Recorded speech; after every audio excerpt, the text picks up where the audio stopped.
Good morning students. Last video में अपन ने science के बारे में डिस्कस किया था। Now we are going to start organic chemistry of class 11th। अभी अपन स्टार्ट करने जा रहे हैं 11th की ऑर्गेनिक केमिस्ट्री। 11th की ऑर्गेनिक केमिस्ट्री को अपन नीट और आईआईटी लेवल तक क्लियर कर लेंगे। ओके, तो starts organic chemistry. Organic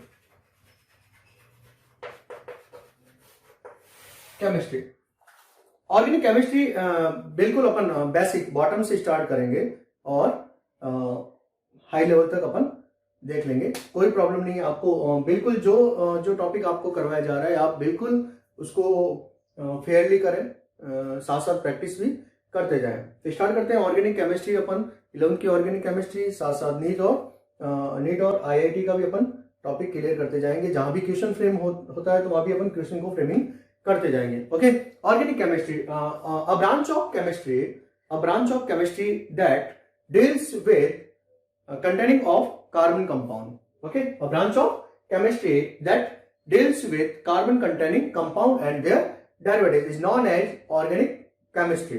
okay, तो जितने भी कार्बन कंटेनिंग कंपाउंड जो होते हैं उसके बारे में जो स्टडी की जाती है वो कहाँ की जाती है? ऑर्गेनिक केमिस्ट्री में। और जितने भी कार्बनिक कंटेनिंग कंपाउंड है उससे भी जो डेराइव हो रहे हैं वो भी क्या होगा? Organic chemistry. यानी ऐसा जरूरी नहीं है कि जितने भी कार्बन कंटेनिंग है, जैसे कार्बन डाइऑक्साइड के बारे में आप कहोगे, HCN के बारे में आप कहोगे, K2CO3, Na2CO3, तो कुछ ऐसे इनऑर्गेनिक, वो इनऑर्गेनिक सॉल्ट है। ओके, तो सभी ऑर्गेनिक नहीं होते, कार्बन कंटेनिंग सभी ऑर्गेनिक नहीं होते। तो अपन ने डेफिनेशन देख लिया ऑर्गेनिक केमिस्ट्री का कि branch of chemistry that deals with carbon containing compound and their derivatives is known as organic chemistry. A organic word is formed from organism. तो ऑर्गेनिक वर्ड जो है ये ऑर्गेनिज्म से लिया गया है। Organic word is form from the organism and organism means living being. Organic means living being. Organic means living being. In the beginning, substances were classified in two groups. Initial stage में देखा कि substance जितने भी थे, जितने भी matter थे, ठीक है, यूनिवर्स में जितने भी सब्सटेंस थे उनको दो पार्ट में डिवाइड किया, दो ग्रुप में डिवाइड किया। Inorganic substance and organic substance.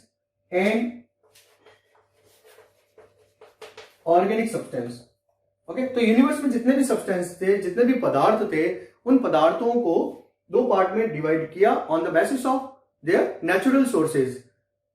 Okay, तो in the beginning substances were classified into groups on the basis of their natural sources. First is inorganic substances and second is organic substances.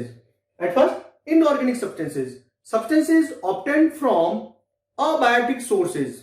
जो abiotic source like rock, minerals, earth, etcetera etcetera, तो जितने भी substance जो abiotic sources से अपने को मिलते हैं उनको अपन ने क्या कहा? इनऑर्गेनिक सब्सटेंस का। And substances obtained from the plants and animal.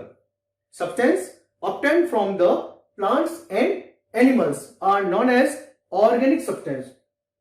Organic substance in 1815 Berzelius suggested a term organic। 1815 में एक साइंटिस्ट थे बर्जीलियस, उन्होंने एक वर्ड सजेस्ट किया organic. In 1815 Berzelius suggested the terms organic. In 1815, Berzelius suggested the terms organic for the substances obtained from biotic sources.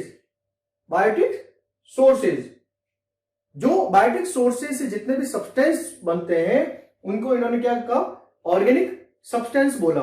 Biotic sources like plant and animal.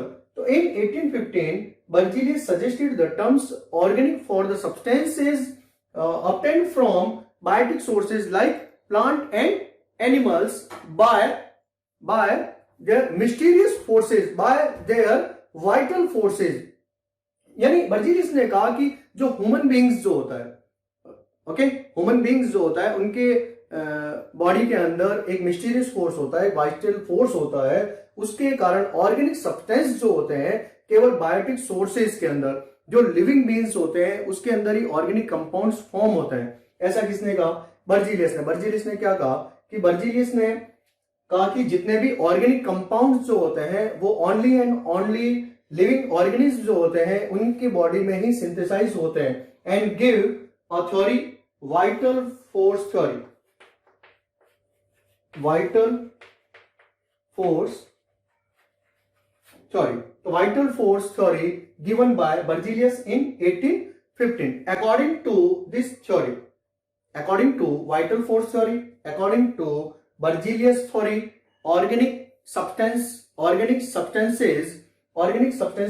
produced only under the influence of some mysterious force existing in the human being, living being, according to Berzelius theory.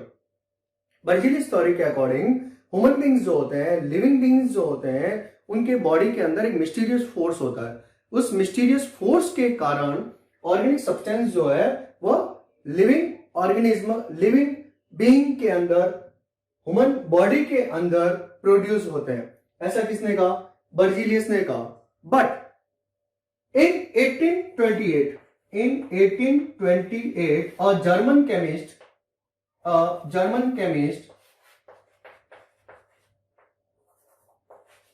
Friedrich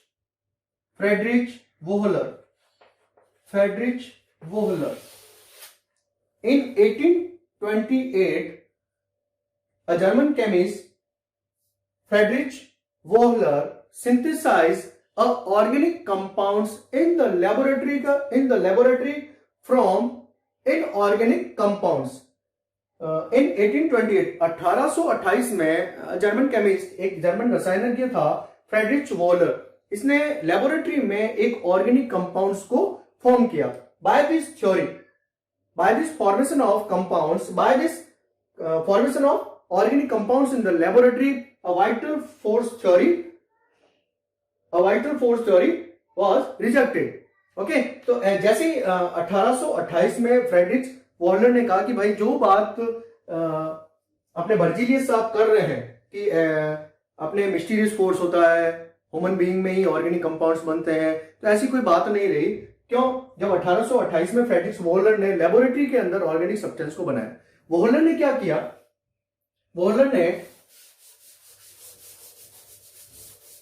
Friedrich Waller ने ammonium sulphate को potassium cyanate के साथ heat किया। Okay, potassium cyanate के साथ क्या किया? Heat किया। By the heating of the potassium cyanate with the sodium sulphate then form K2SO4, potassium sulphate and ammonium साइनेट।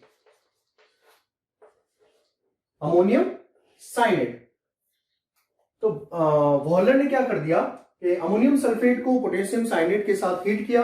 जैसे ही उसने हीट किया तो पोटेशियम सल्फेट और अमोनियम साइनेट बन गया। इस अमोनियम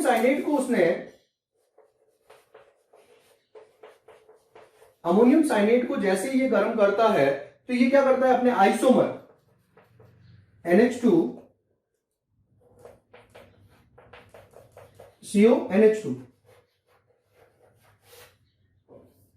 यूरिया में कन्वर्ट हो जाता है। By the heating of the ammonium cyanate, urea is form by the heating ammonium cyanate. तो जैसे ही अमोनियम साइनेट को इसने गर्म किया तो वो अपने आइसोमर यूरिया में कन्वर्ट हो गया। तो urea is first organic compound which is form from the inorganic compound. अब यहां पे थोड़ा सा आप ध्यान देना, बहुत ही अच्छा सा क्वेश्चन आता है। Urea is the first organic compound which is synthesised in the laboratory by the Friedrich Wohler. तो यूरिया एक फर्स्ट ऑर्गेनिक सब्सटेंस है जो लेबोरेटरी में तैयार किया गया। अब यहाँ पे बहुत ही बढ़िया क्वेश्चन आ रहा है कि first organic substances form from the inorganic compound. अगर इनऑर्गेनिक कंपाउंड से ऑर्गेनिक सब्सटेंस की बात कर रहे हैं, ऑर्गेनिक कंपाउंड की बात कर रहे हैं, तो यूरिया। और क्वेश्चन आ जाए which organic substance is synthesised in the laboratory, ठीक है, in the laboratory from element.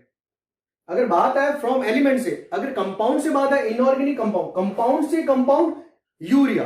And अगर बात आ जाए कि कौन सा ऑर्गेनिक कंपाउंड जो है वो एलिमेंट से बना है, तो आप CH3COOH and CH4 methane, CH4 methane, acetic acid and CH4 methane, इनके बारे में थोड़ा सा आप ध्यान रखना। Urea is synthesised in the laboratory from inorganic compound, okay. Urea is synthesised in laboratory by heating inorganic compound ammonium cyanate, ammonium cyanate. तो ये अमोनियम सल्फेट और पोटेशियम साइनेट को अपन ने हीट किया, अपने सामने क्या आ गया, K2SO4 and ammonium cyanate. Ammonium cyanate को हीट करने से अपने आइसोमर यूरिया में कन्वर्ट हो गया, तो ये कंपाउंड से क्या बन गया, कंपाउंड बन गया। अगर बात आए कि first organic compounds synthesise in the laboratory का, synthesise in the laboratory and form from the elements. जब एलिमेंट्स से बात आए, एलिमेंट से कौन सा ऑर्गेनिक कंपाउंड्स बना, तो एसिटिक एसिड और मीथेन के बारे में याद रखना। Acetic acid is form by the Kolbe, okay. तो acetic acid synthesised by the Kolbe. तो कॉल्बे नाम का एक साइंटिस्ट था, उसने एसिटिक एसिड को सिंथेसाइज किया। And CH4 methane, methane is synthesised by the Berthelot नाम का साइंटिस्ट था। Kolbe and Berthelot, okay. तो CH3COH acetic acid is synthesised by the Kolbe and CH4 methane is synthesised by the Berthelot, okay. तो ये अपने आज organic chemistry को start किया।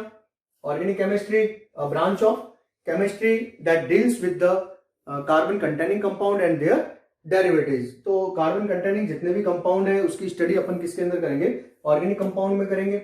Organic word is derived from the organism. Organic word कहां से लिया गया, ऑर्गेनिज्म से लिया गया, जिसका मीन्स क्या होता है, living beings. It means living beings, okay.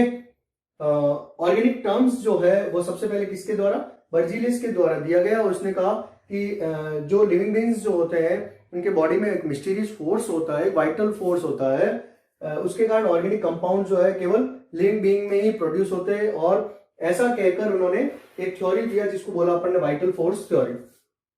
Vital force theory 1815 में बर्जीलियस द्वारा दी गई। जैसे इन्होंने ये बात कही तो 1828 में एक साइंटिस्ट आ गए, German scientist, German chemist Friedrich Wohler synthesise first organic compounds in the laboratory which is urea. Urea को सबसे पहले सिंथेसाइज किया from the inorganic compound. Urea is synthesise from the inorganic compound ammonium cyanate and acetic acid and CH4 are also organic compounds which is synthesized in the laboratory from elements। तो elements से जब किसी substance की बात आए, organic substance की, तो acetic acid और CH4 के बारे में बात करना। Acetic acid is synthesised by the Kolbe and methane is synthesised by the Berthelot. Okay students, next अपन स्टार्ट करते जाएंगे, कार्बन के बारे में बात करेंगे, कार्बन की वैलेंसी के बारे में बात करेंगे। ओके, तो thank you so much, thank you watching my video।